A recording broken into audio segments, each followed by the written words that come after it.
कृष्णा दोस्तों, कार्तिक माह के वो 5 दिन विशेष कौन से हैं जिनमें आप पूरे कार्तिक महीने का पुण्य प्राप्त कर सकते हैं।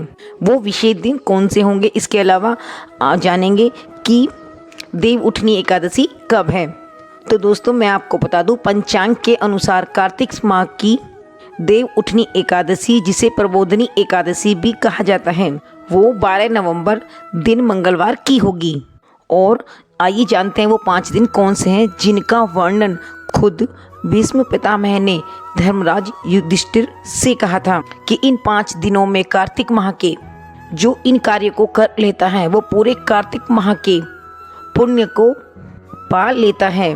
तो दोस्तों वो दिन शुरू हो जाते हैं देव उठनी एकादशी से लेकर पूर्णिमा तक के 5 दिनों में आप इन कार्य को करते हैं तो आपको पूरे कार्तिक माह का पुण्य फल प्राप्त होता है। दोस्तों ज़्यादा विस्तार से बताऊंगी तो वीडियो बहुत ही लंबी हो जाएगी, इसलिए छोटा करके बताती हूँ। तो दोस्तों आपको इन 5 दिनों में अपने स्नान के जल में थोड़ा सा गंगा जल मिलाकर स्नान करना है और ये स्नान आपका सुबह 6 बजे से पहले हो जाना चाहिए। इसके अलावा दोस्तों आप सुबह और संध्या के समय 5 कल्प वृक्षों में आपको दीपदान करना है। और दोस्तों इन 5 दिनों में आपको व्रत रखना है। अगर व्रत नहीं रख पाते तो आप एक समय ही भोजन करें। इसके अलावा दोस्तों इन 5 दिनों में आप एक ब्राह्मण को रोजाना अवश्य खिलाएं। अगर नहीं हो सकता तो आप पूर्णिमा के दिन 5 ब्राह्मणों को भोजन अवश्य खिलाएं। और जो ये भी नहीं हो सकता तो आप पूर्णिमा पर, जिसे सीधा बोलते हैं, वो आप निकाल दीजिए।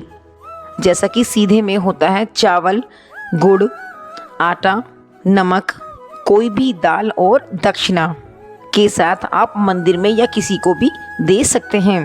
और दोस्तों इन 5 दिनों में आपको दोनों समय भगवान भजन कीर्तन जरूर करना है। और दोस्तों कार्तिक का महीना बहुत ही पवित्र और पुण्य फलदायी माना जाता है, तो इसमें आप 5 दिनों में तुलसी का पूजन भी आपको करना होगा सुबह और संध्या के समय। इसमें आप सुबह के समय 1 दीपक तुलसी में सुबह और संध्या के समय भी लगाना है।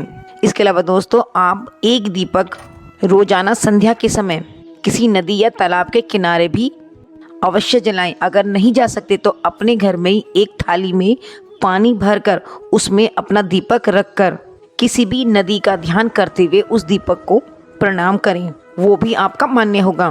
तो दोस्तों ये उपदेश भीष्म पितामह ने धर्मराज को दिए थे और धर्मराज ने अपने 5 दिन जो कार्तिक माह के थे अंतिम दिन वो भगवान श्री कृष्ण को सौंप दिए थे। तो इसी प्रकार उन्हें सभी सुखों को भोगकर स्वर्गलोक की प्राप्ति हुई थी। तो दोस्तों आपको कार्तिक माह के इन 5 दिनों में ये सभी कार्य करने से आपको पूरे कार्तिक माह का पुण्य फल प्राप्त होगा। तो फिर दोस्तों कीजिए इन 5 दिनों में इन नियमों को और पाइए पूरे कार्तिक माह का पुण्य फल। और अब आप सभी की मंगल कामना करते हुए फिर मिलती हूँ नए एक टॉपिक के साथ। राधे राधे, जय श्री कृष्णा।